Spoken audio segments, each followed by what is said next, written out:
Magandang araw po mga kababayan, welcome po sa Pinilakang Lakbayan. Medyo may trangkaso po ngayon ng artista.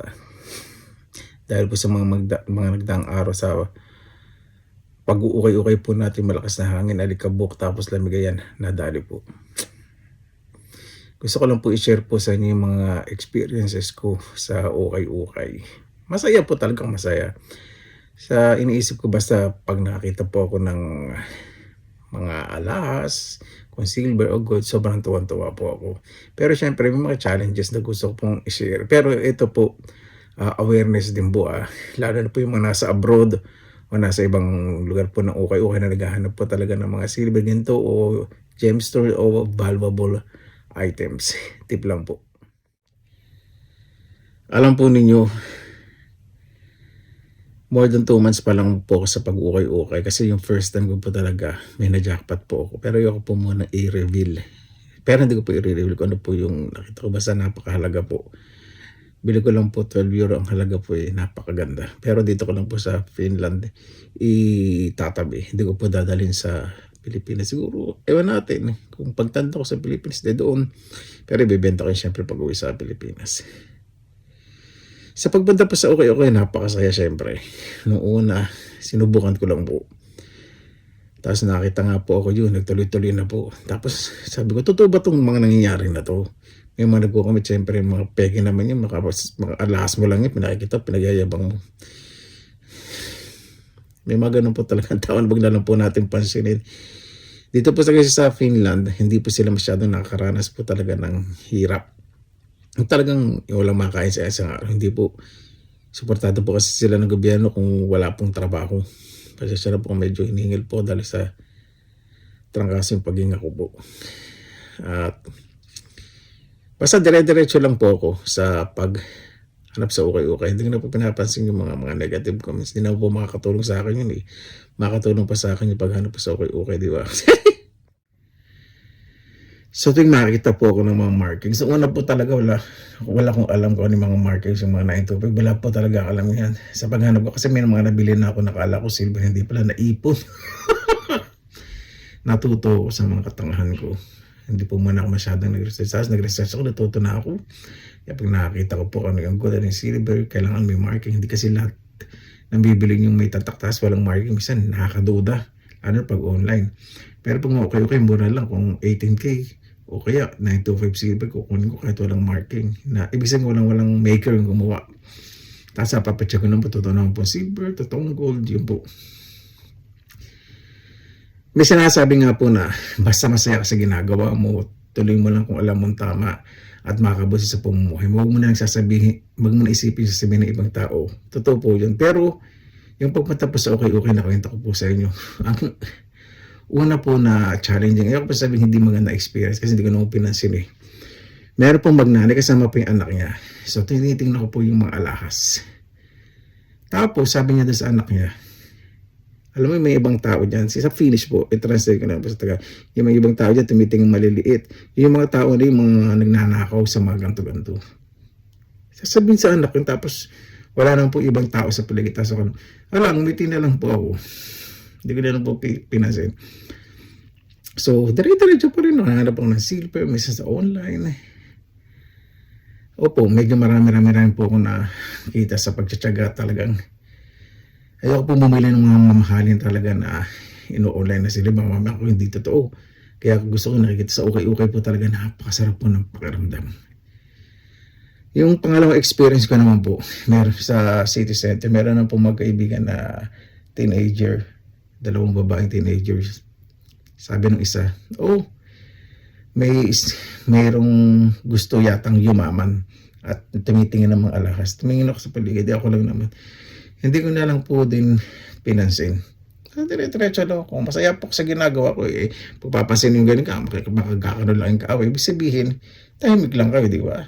Saka may mga CCTV naman po sa mga ukay-ukay po dito . Tapos, yung kadalasang experience ko po, mapupunta po kasi sa ukay-ukay kasi hindi po sila masyadong tumitingin ng mga alahas. Hindi po, parang minsan nahiya pa sila. Iba kasi hindi nila alam. Tapos parang pagtitingin sa, alam niyo po yung meaningful na tingin na may titingin silang damit na sa kinukuhanan ko. Bigla na lang silang susulpot, hindi man lang nag-excuse, hayaan ko na lang po. Tapos magbubulungan, hinayaan ko na lang. Tapos minsan titingnan ka ng, yung parang, hindi ka pala, minsan iiwasan ka, para bang nandudugas ka ng mga alas.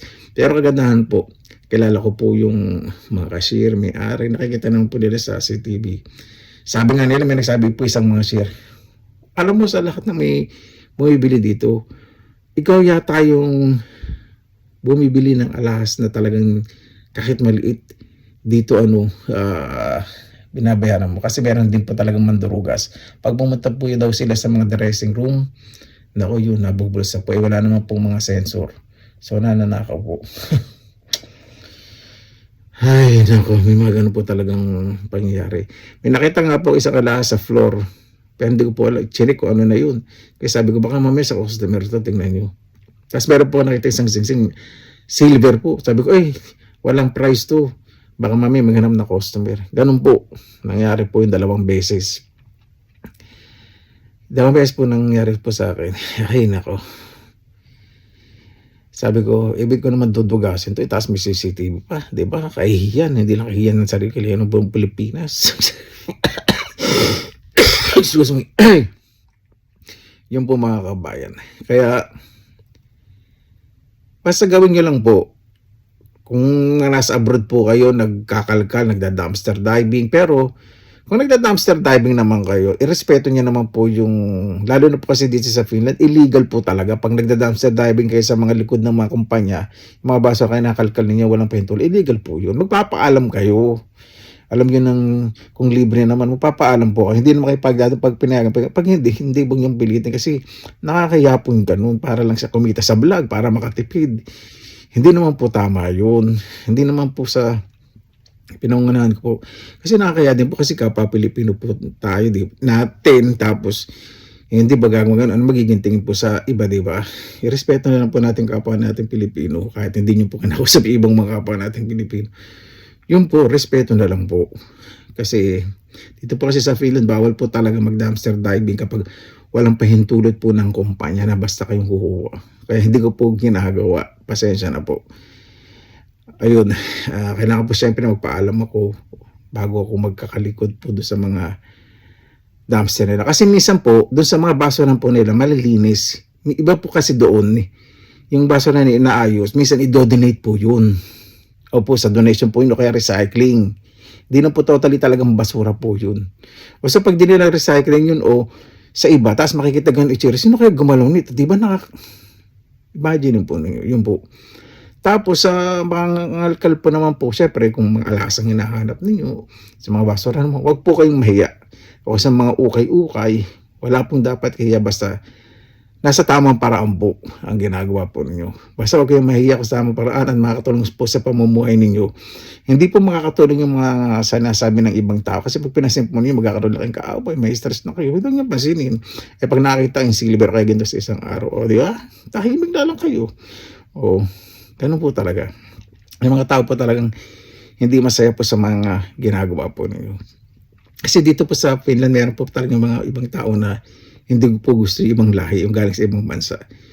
Hindi po lahat, siyempre, gusto. Yung tinatawag na racism, meron po talagang gano'n, o discrimination, to po. Pero, hindi naman po sila aggressive. Kaya wag na lang pong pansinin, kasi krimen naman po dito yung i-confront ka, i-discriminate ka, saka yung racist, pwede po sila makulong. Pwede sila magparinig, ano mangyayari naman sa kanila, sila naman ang mai-stress, di ba? Gano'n lang po yun. Yun po mga kabayan, gusto ko lang pong i-share. Kaya tuloy-tuloy po pa rin po sa pag-ukay-ukay. At nag-enjoy po ako. Hinihintay ko lang po yung garden sa likod na kung kailan magtanim. Kasi frozen pa po yung cramp ng garden. Doon naman po ako magiging busy. Isipot-sipot din ako sa pag-ukay-ukay. Mukbang, pagluluto. Naku, lapit na po sa amin. Yun lang po mga kabayan. Basta gusto po nating maging maayos pong pamumuhay natin sa ginagawa natin. Basta alam natin na nasa tamang paraan. Ayusin po natin. Masaya po tayo. At alam na, excuse me, paramdam natin o talagang alam natin na tama ginagawa po natin. Masaya tayo. Gawin po natin. Huwag po tayong magpa-apekto sa sabihin po ng mga tao kahit sa harapan na pinaririgan tayo. Ganun po yun. Kasi pag nakita ka ng silver, di ba? O kaya ginto, uwi mo sa bahay, o ano, nakatulong ba yung pakikipag-away mo sa kanila? Baka maban ka pa doon sa uway, okay, di ba? Yun po mga kabayan, maraming salamat na po sa inyong oras nila sa pinila kong lakbay. Basta lagi po tayong positive vibes, good vibes.